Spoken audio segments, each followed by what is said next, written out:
Tu t'es déjà dit que t'en avais marre d'échouer tes dips pile à ce moment-là? Eh bah rassure-toi parce que t'es peut-être tombé sur la vidéo qui va changer ta vie. Et ça c'est une dégradation qui m'a personnellement causé beaucoup de problèmes. Je me retrouvais souvent à pas réussir à terminer mon dips parce que j'avais pas la force et pas la position adéquate pour réussir à faire mon finish. Et vraiment échouer avec les coudes quasiment tendus, c'est vraiment très très dur mentalement. Donc bien sûr, j'ai aidé pas mal de gens à régler ce problème et aujourd'hui, je vais t'aider toi. Le problème, il démarre tout en bas de ton dips. Tu confonds deux choses très importantes.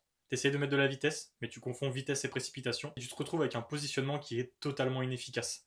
T'ouvres la cage thoracique, tes hanches se rapprochent rapidement de tes poignets, les pieds partent vers l'arrière, et ton positionnement est complètement éclaté. Ça va te rendre complètement inefficace et t'auras aucune possibilité de grind dans cette position.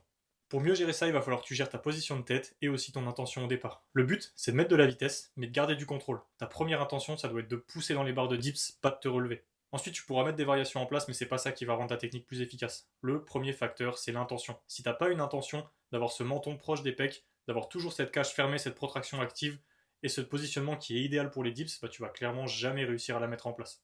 Tu vas peut-être réussir à le faire en mettant un tempo concentrique, c'est possible, du stato, c'est possible, c'est des petites variations qui peuvent t'aider, c'est des outils qui peuvent t'aider, mais la première chose c'est d'avoir une intention. Et ce qu'on observe souvent c'est que cette dégradation elle arrive toujours avec la fatigue. Donc au début tes séries elles sont propres, première semaine, deuxième semaine, troisième semaine, t'as une technique qui est très stable et efficace, et dès que ça commence à devenir un peu lourd, un peu dur, tu commences psychologiquement à te dire que ça va être dur et tu compenses en essayant de mettre de la vitesse et en reprenant ta technique qui est pas efficace. Il faut que tu te fasses confiance, une fois que tu auras créé des adaptations dans ce schéma moteur là, tu vas devenir plus fort, et sur le long terme tu peux devenir que meilleur. En clair, arrête de te chier dessus. Et une fois que tu auras réglé ce petit mouvement de tête, ton dips va glow up, ça j'en suis sûr et certain. Et si tu veux d'autres astuces, tu t'abonnes, tu likes, tu commentes comme d'habitude, et on se retrouve bientôt l'équipe.